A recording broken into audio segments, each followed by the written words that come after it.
liberation movement in the North American colonies, as in the Netherlands, developed into a bourgeois revolution. The power of the English king was overthrown, and a new independent state, the United States of America, was formed.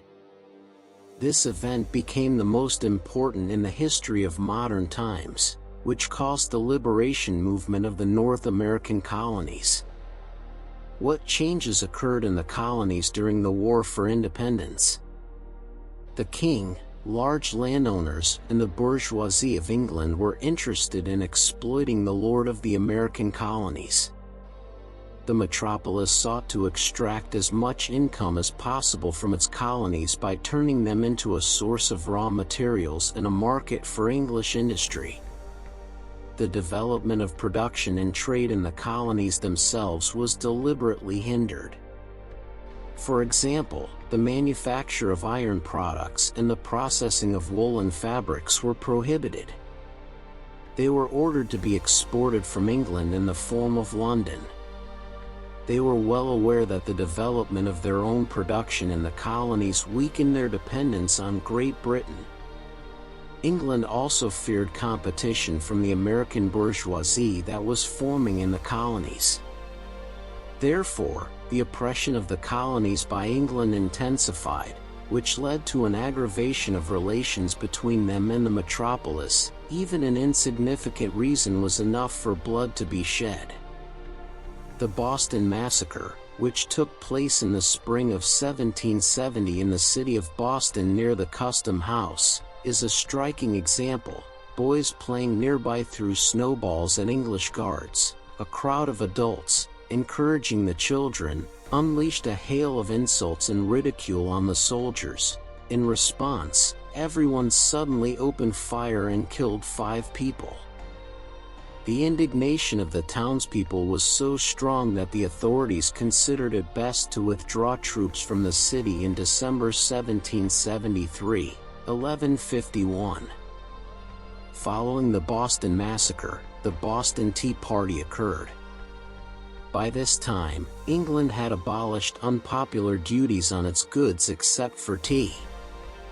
At that time, the colonies deliberately abandoned tea drinking. An attempt to unload a shipment of tea in Boston encountered resistance from the colonists. A group of daredevils dressed as Indians infiltrated English ships and threw the tea into the water. This event, which received the mocking name of the Boston Tea Party in the colonies, served as a pretext for war between the colonies and their metropolis. London decided to teach the residents of Boston a lesson and closed this largest in the northern colonies to all trade. In response, representatives of all 13 colonies united and declared a boycott of English goods.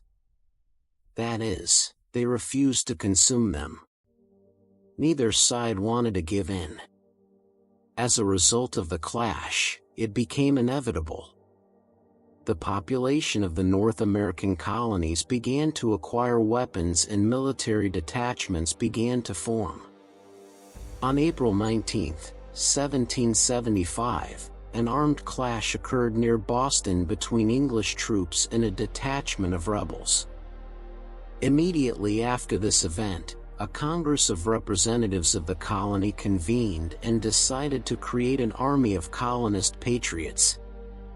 George, the owner of rich lands, was appointed commander-in-chief, and thus began the war between Great Britain and its North American colonies. Washington was an American statesman, commander-in-chief of the American armies during the American Revolutionary War, and also the first President of the United States. The capital of the United States, Washington, is named after him. Initially, Washington's army was small. Its soldiers were mainly farmers and villagers. They were poorly trained and undisciplined. When the harvest ripened or winter set in, many left the barracks and went home. They were opposed by 20,000 trained British armies.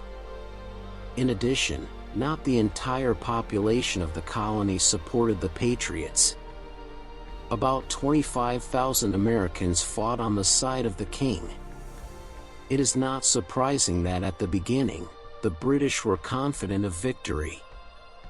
But the Americans had their advantages. First of all, they fought on their own land and therefore knew well what the battle was for. In one place, a new army immediately arose in another. The historian compared the Patriot troops to currant jelly, which is impossible to invite to a wall. The English army, located thousands of kilometers from their homeland, found it difficult to maintain control of such a vast territory. The fighting spirit of the farmers was an important advantage. Finally, the American armies were commanded by George Washington, a talented organizer and inspirer of the Patriotic War. April 15th. The military actions engulfed all the colonies and lasted for more than 7 years, with about 12 major battles taking place. Despite the fact that Washington made many mistakes and his army suffered repeated defeats, he brilliantly won the military campaign. Initially, the colonies demanded only justice and taxation and representation in the English Parliament, but the fierce bloodshed cut off the path to agreement. Congress, representatives of the colonies held in Philadelphia on July 4, 1776, adopted the Declaration of Independence. The document proclaimed the independence of 13 former colonies, their unification, and the formation of a new state, the United States of America. This day is a national holiday in the United States. The Declaration stated that all people are created equal and endowed with inalienable rights, including the right to life, liberty, and the pursuit of happiness. However, the document contained a contradiction. At the insistence of planters and part of the merchant class of the northern colonies, slavery was not only not abolished, but was not even condemned. Africans remained slaves alone. Tomorrow, Thomas Jefferson, an outstanding American educator and public figure, later the third President of the United States, became the Declaration of Independence. Thomas Jefferson was an opponent of slavery and considered it the greatest evil. Therefore, in the draft declaration, he criticized slavery and the slave trade. However, by decision of Congress, this part of the text was removed from the document. The text of the Declaration was read aloud to the roar of cannons and the ringing of bells in the streets and squares of New York during the days of general rejoicing. The rebels destroyed the monument to King George III and moved it to bullets.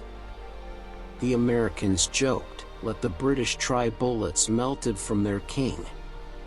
The war between the colonies and the mother country ended in the complete defeat of the British troops.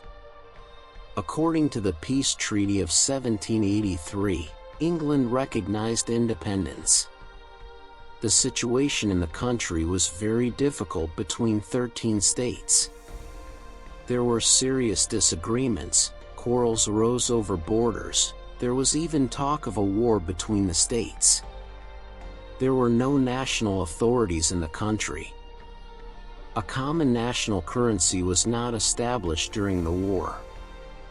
Some states conducted independent negotiations with foreign powers. Such a state could not exist for long. It could disintegrate into independent parts at any moment. The Americans had to restore order within their own house and overcome internal disunity. The problem was taken up by representatives of the states who gathered in Philadelphia in 1787 for the Institute. Under the new Constitution, a strong Union state was created in which legislative power belonged to Congress, and the head of the executive branch was the President, endowed with broad powers. The hero of the Revolutionary War, George Washington, was elected the first president in 1789.